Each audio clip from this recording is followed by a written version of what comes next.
and social emotional learning program.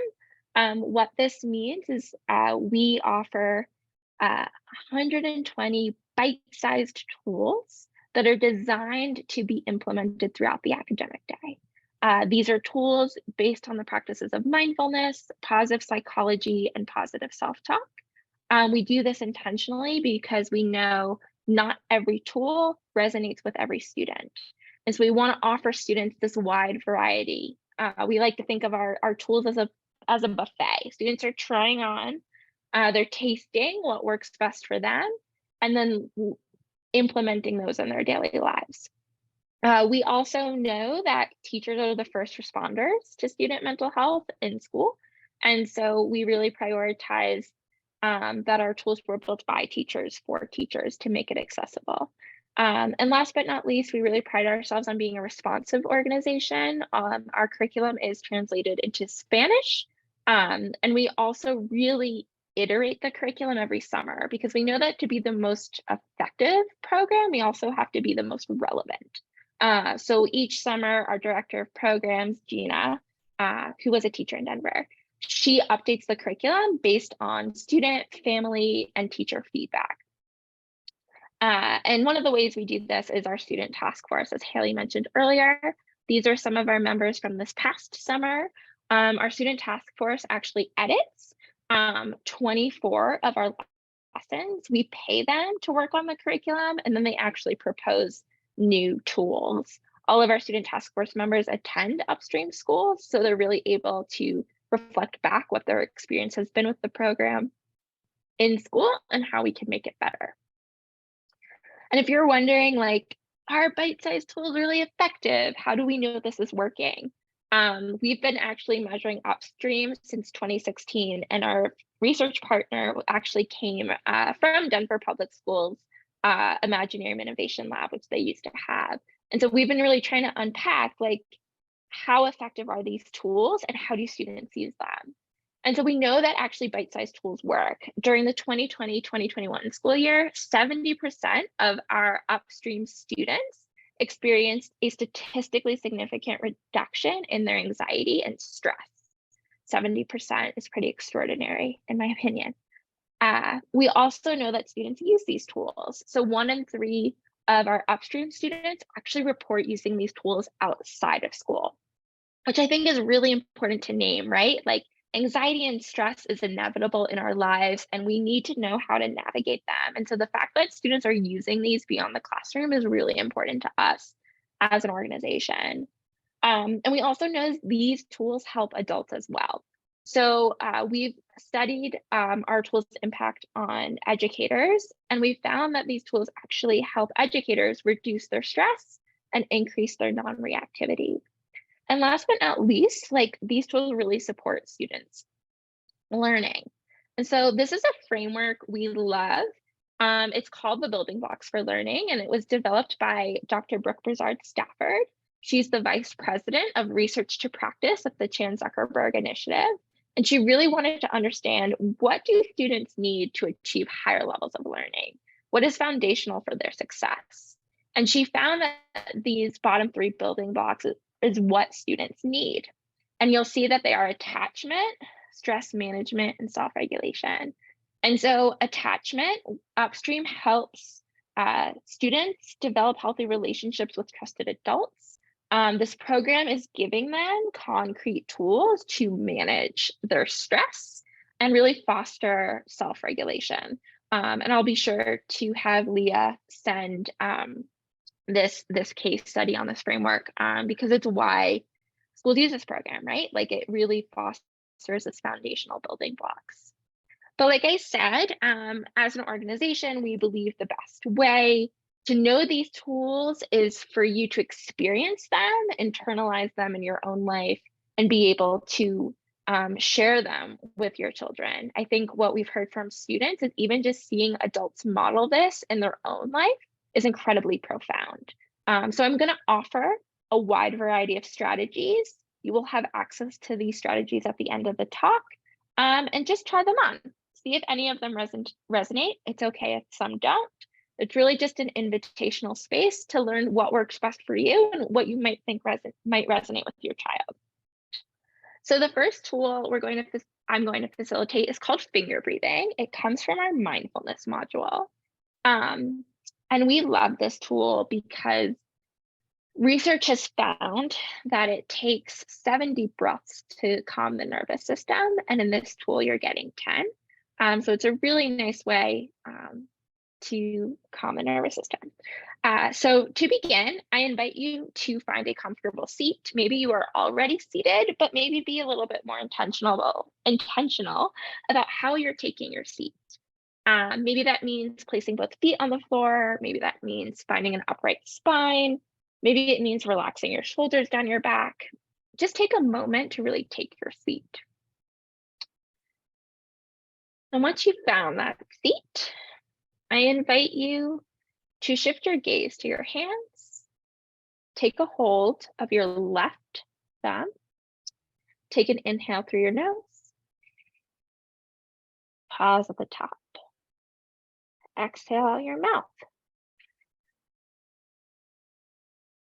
Now take a hold of your right thumb.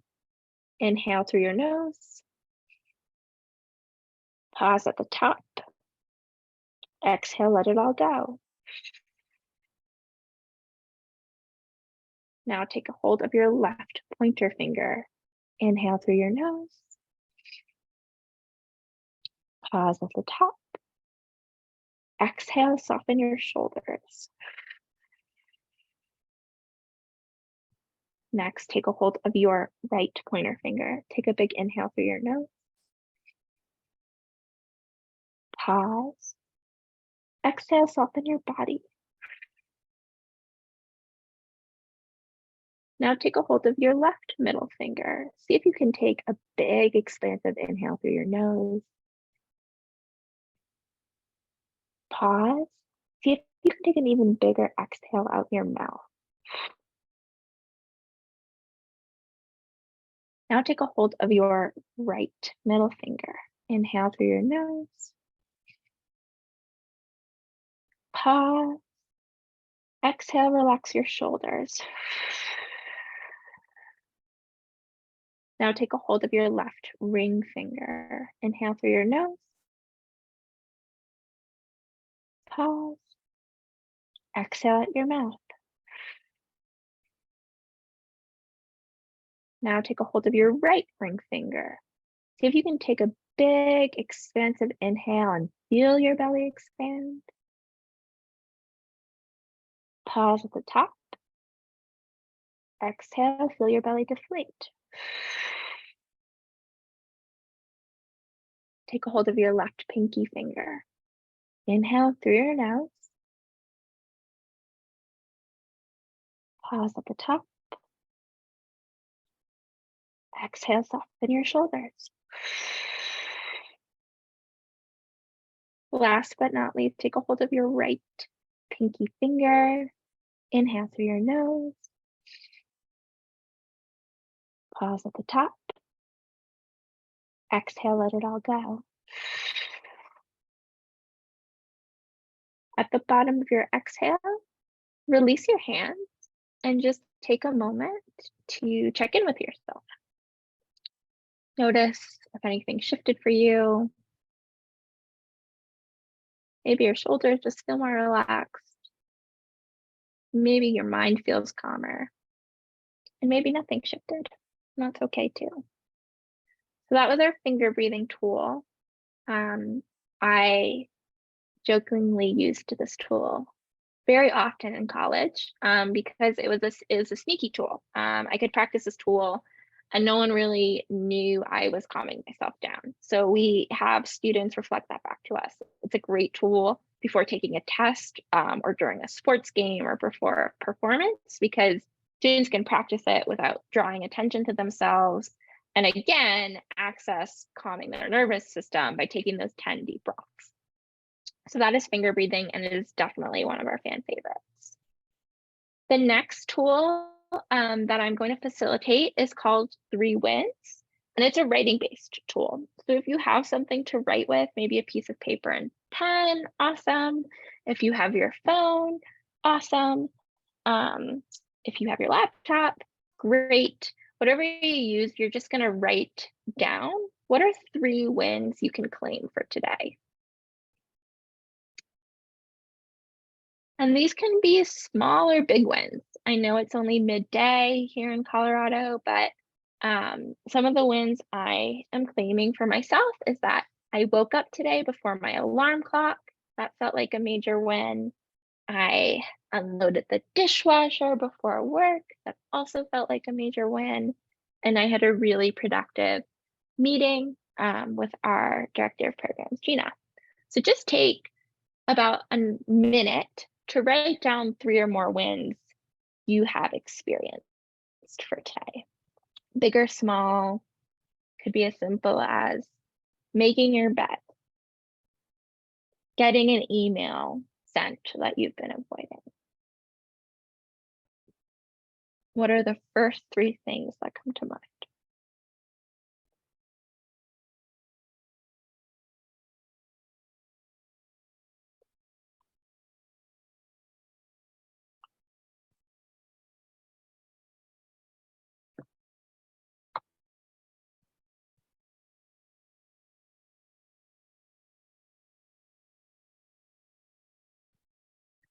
Finish up the last win you are writing down.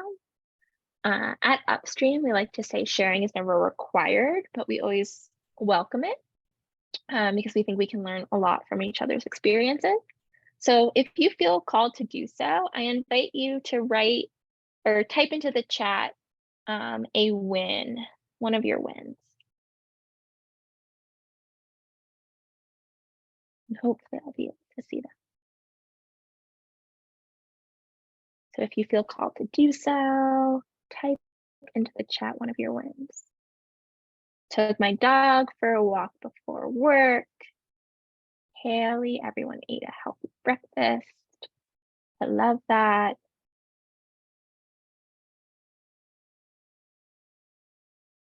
Those are some great wins. The chat is disabled. Thank you, Matthew. Well, if you want to type it in the Q&A, you can type it there maybe. Anyone wants to type into the Q&A there, 3 wins. I'll hold the space for one more moment. And thank you, Matthew, again for doing that. Megan, completed my checklist for the day. Awesome, that feels so good.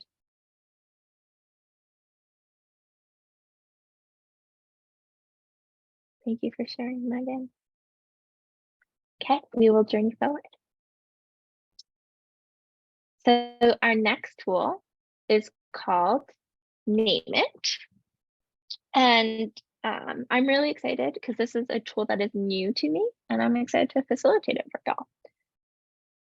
So the first part of Name It, this is also writing based. So if you have something to write with, keep that out. I want you to take a moment to think of a emotion that you've recently experienced that is often viewed as negative. We're doing this because it's important to learn how to notice our emotions as they happen. So using this wheel of emotion,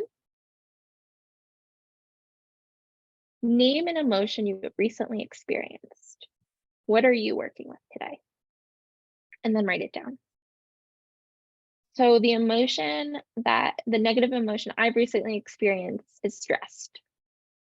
That is what I'm working with.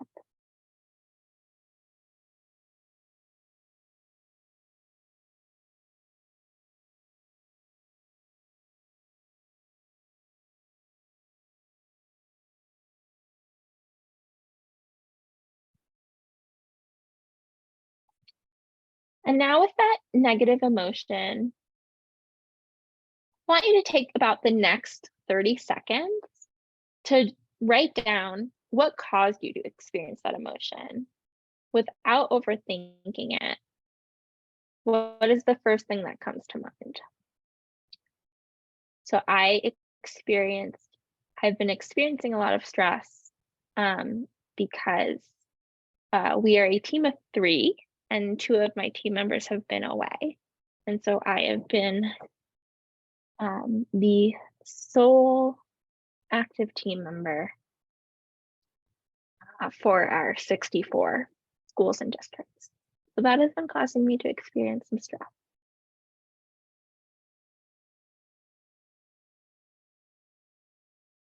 Take about 15 to 20 more seconds to write a little bit more about that situation.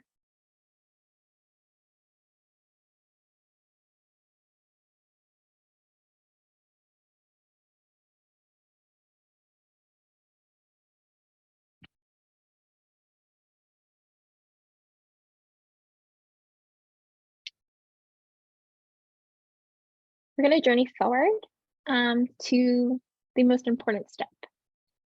We are going to validate what we're feeling. So suppressing any emotion isn't healthy. Emotions don't get resolved until they've been taken seriously. So pick one or more of these affirmative sentence frames and complete them based on the emotion you've focused on. And so these sentence starters are, it makes sense that I feel blank. I give myself permission to feel blank. My feelings about insert emotion are valid. It's okay for me to feel stressed or angry right now. You know, I can feel stressed and still be okay. So take about 30 seconds and just write down the sentence frame that works best for you and your emotion that you're working with. And I think the one that I'm going to pick for me personally is I can feel stressed and still be okay.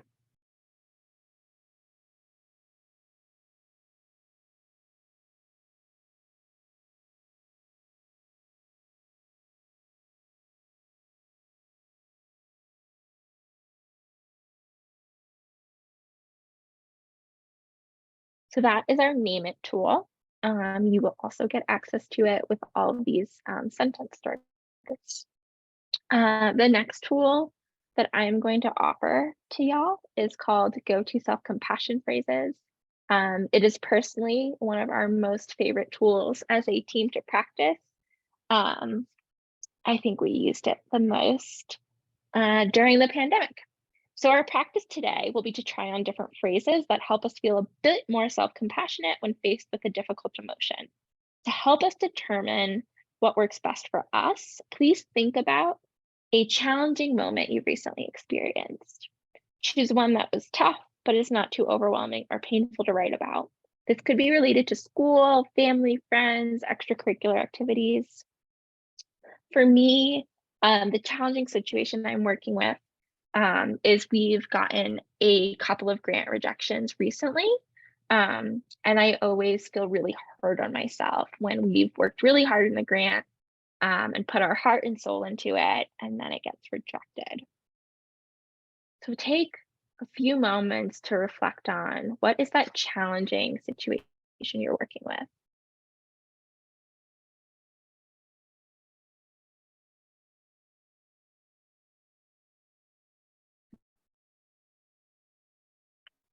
Take about a minute to write about it. And like with Name It, it's important to hold space for challenges by allowing yourself to feel and acknowledge a painful moment.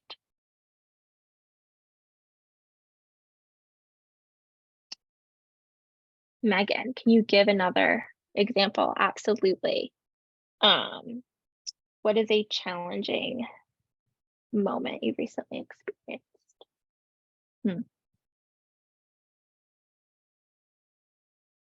I could apply my Name It situation too to this.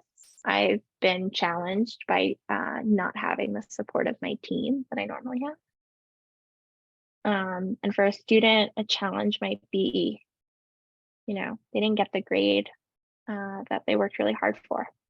Maybe they took a test and they were hoping to get like a B and they got a C. So that might be another challenge where someone's really hard on themselves. So now with your challenge, I am going to read several phrases and I want you to write down the ones that resonate with you. And again, you'll have access to these as well. So if you don't write all of them down, that is totally okay. So the first phrase I will offer you because other people feel this way.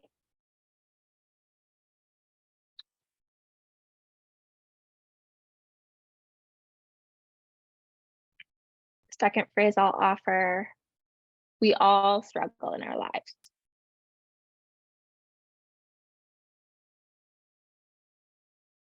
We all struggle in our lives.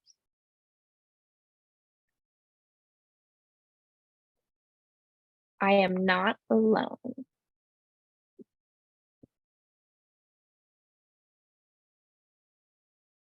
One of my personal favorites. Feeling this way is part of being human. Feeling this way is part of being human.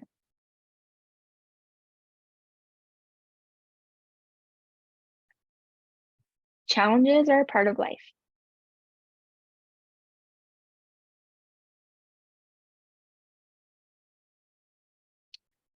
Our next one is the darkness helps us appreciate the light even more.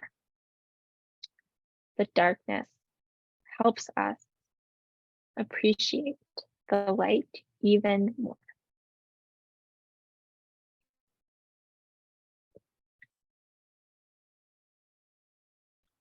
Everyone is on their own life journey. Another fan favorite of our team. We use that one a lot. Everyone is on their own life journey.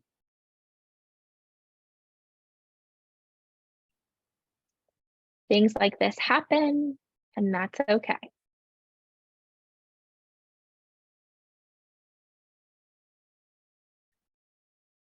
I make mistakes like everyone else, and I'll learn from them.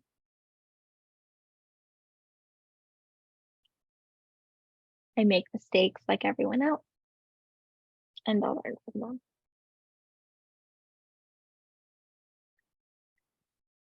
I can restart my day over at any time. We found this one to be really powerful for students. I can restart my day over at any time.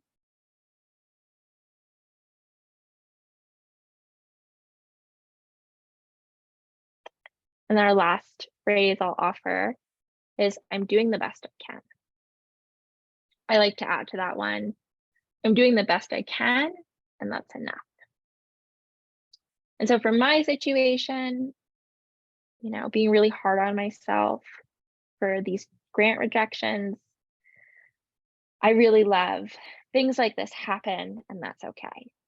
So I invite folks to type into the Q&A if there was any phrase that really resonated with you. Or if not any on this list, is there one you go back to for yourself? Take a moment to write it in the Q&A if you feel called to do so. Again, like I said, at Upstream, sharing is never required, but we always like to hold the space.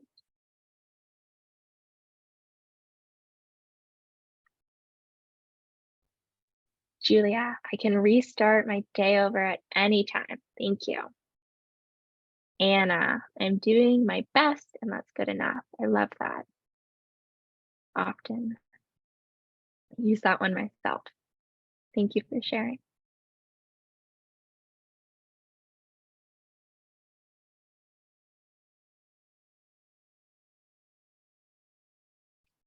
I make mistakes like everyone else, and I'll learn from them. It will all work out. Thank you, anonymous attendee. Leslie, the darkness helps us appreciate the light even more. Thank you so much, everyone, for sharing which ones resonated with you. Feel free to keep typing them in the chat or in the Q&A. Oh, Leslie, I like that one a lot too. I can only do so much and have to let the rest go. Love that. Thanks, y'all, for sharing.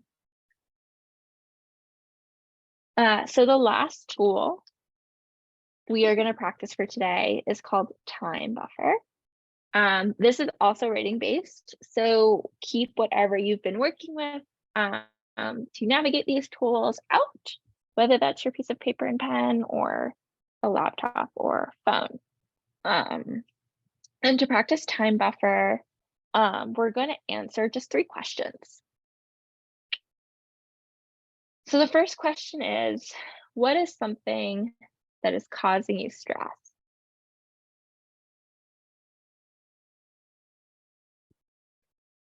Take about a minute to write about something that is causing you stress.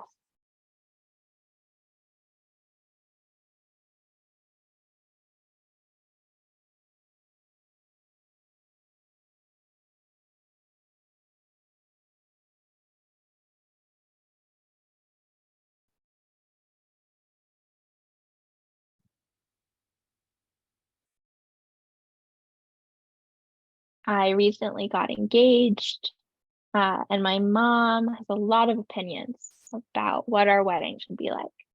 So that can be causing me stress right now. That is what I'm working with. Take about 30 more seconds to write down the situation that is causing you stress.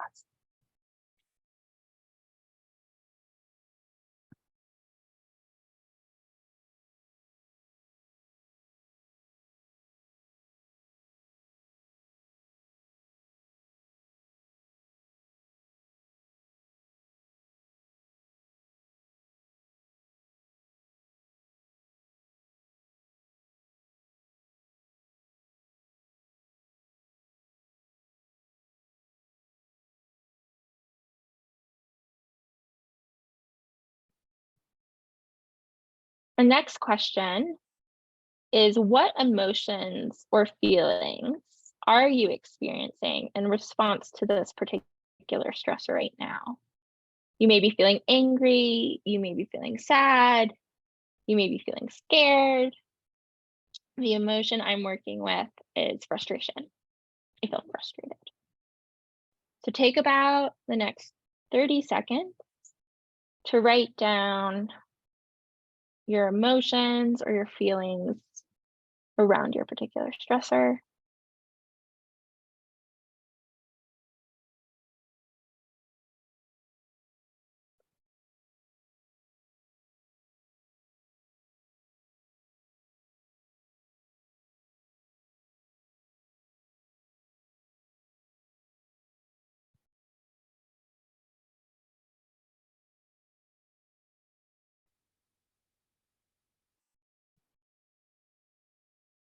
And the last question we'll answer is, how might you view this situation in a month, a year, or even 20 years from now?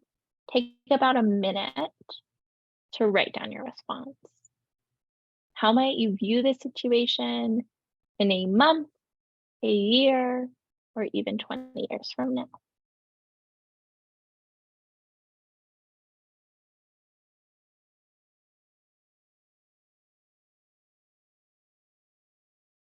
I think even in a month, I will think my mom's opinions might just be how she cares and her wanting what she thinks is best for me.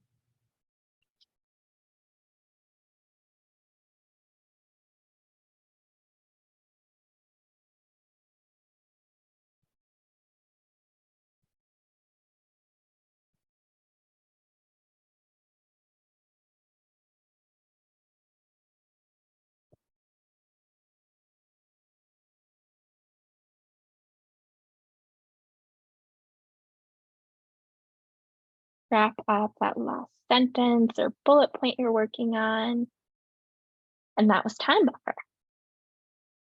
So thank you for joining me in all these tools.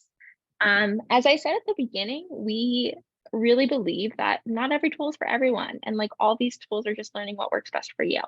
So we always like to pulse check after facilitating several tools to like hear what resonated with the community. Um, so type into the Q&A, which tool was your favorite? Was it finger breathing, which was more mindfulness based, where we held our fingers and took deep breaths? Was it 3 wins, where we wrote down some wins we could claim? Maybe it was name it, where we named our emotions and the situation we're navigating. Maybe it was go to self-compassion phrases or time buffer. So far, we have finger breathing, 3 wins, name it, self-compassion phrases, 3 wins. And I love that because there's so much diversity and like there's so many different tools work for everyone. Finger breathing, definitely my personal favorite, finger breathing. Anybody else want to type into the Q&A? 3 wins. Thank you, Fernanda.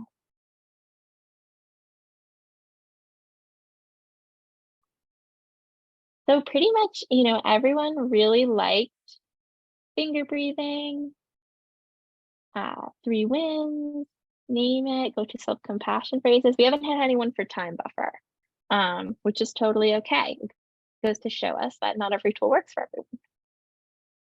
everyone.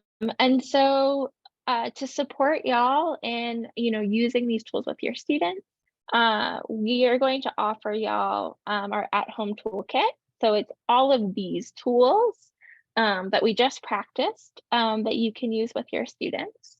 Leah will send that out.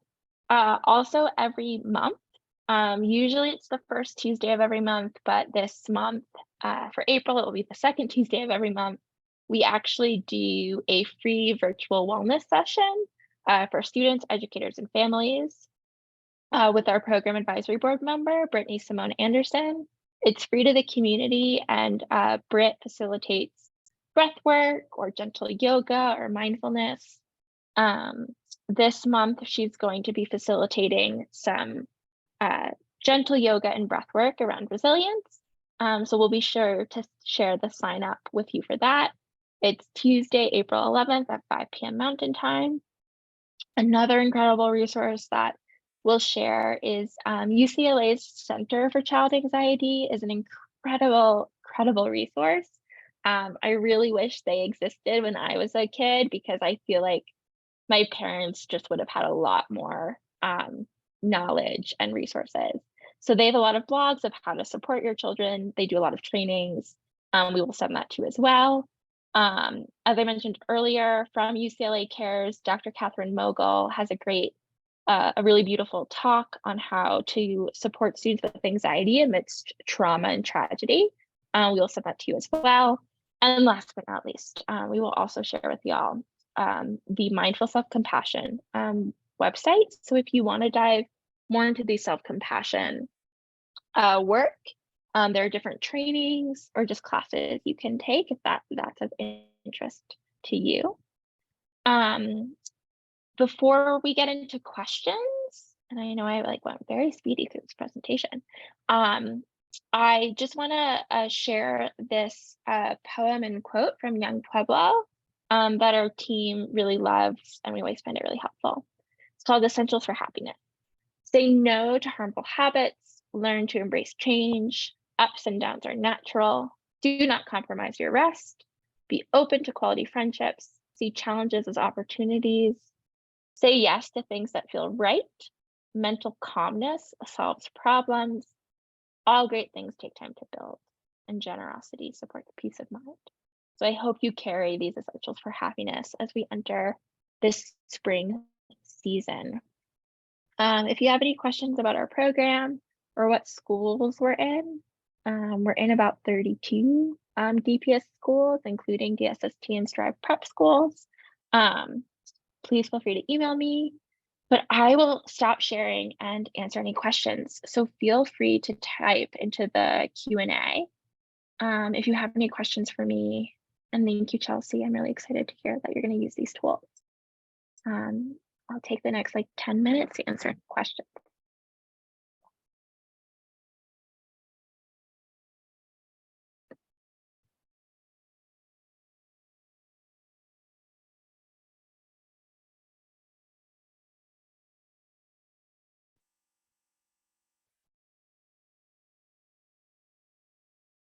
Laura, we're specifically only in middle and high schools.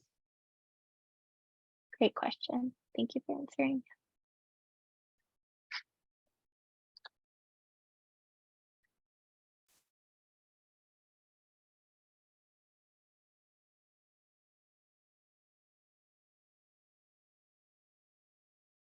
will a transcript of this be available to us? The tools that we practiced definitely will be, and then I don't know if Leah has the transcript of the talk itself. Fernanda, which tools do you recommend for the younger crowd? Finger breathing and 3 wins are super awesome for a little one. And I also see that Haley or Leah might be typing. Those 2 are really great.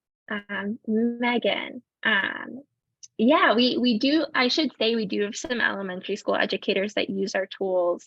There was a K through 3rd grade science teacher at McLean Academy who used the tools.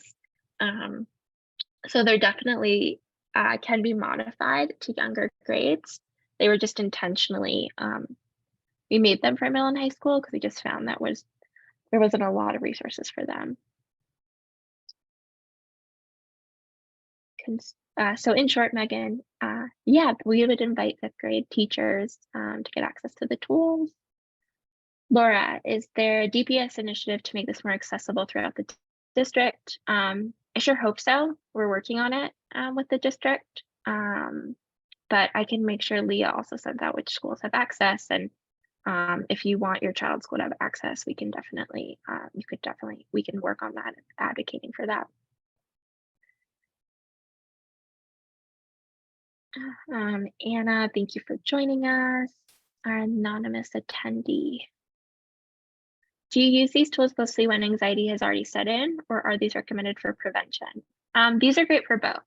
I like to think of these tools as we're using them so they become to a habitual state. When you start to feel anxiety, you know what to do. Because I think it can sometimes be harder to practice these tools, like if you're having a panic attack, right? Like you have to get yourself out of that. So like the more you practice finger breathing and normalize it, the more intuitively it is. It's like, oh, I'm starting to feel anxious. Finger breathing would really be good.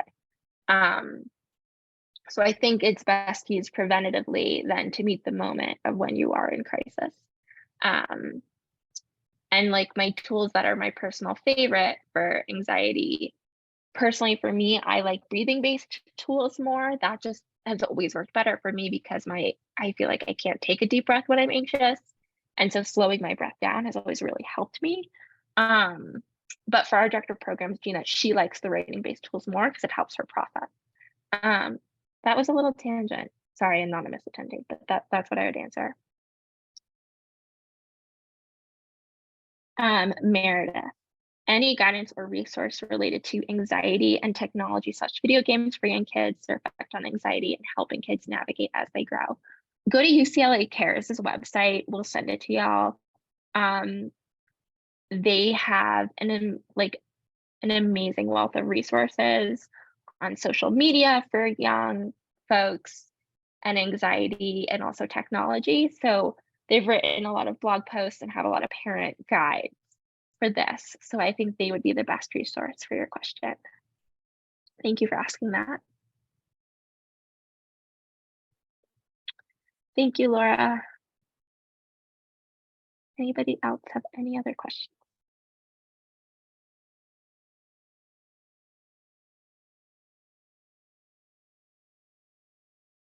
I just want to say thank you all so much for joining this chat, this presentation. I know anxiety is really hard to navigate as a young person, and so I really appreciate the adults that take the time to understand it better and to understand how they can help. So as a formerly anxious student, thank you so much for taking the time to participate and really learn some tools that could be helpful to your student. And with that, I will turn it back over to Haley or Leah. Yeah, just look for the follow-up from our team. Leah will send something out in the next few days with the recording as well as all the resources from Tessa. So thank you so much, Tessa. This was wonderful. I learned so much. I'm looking forward to using these tools. So thank you, Haley. Thank you, everyone. Have a great rest of your day.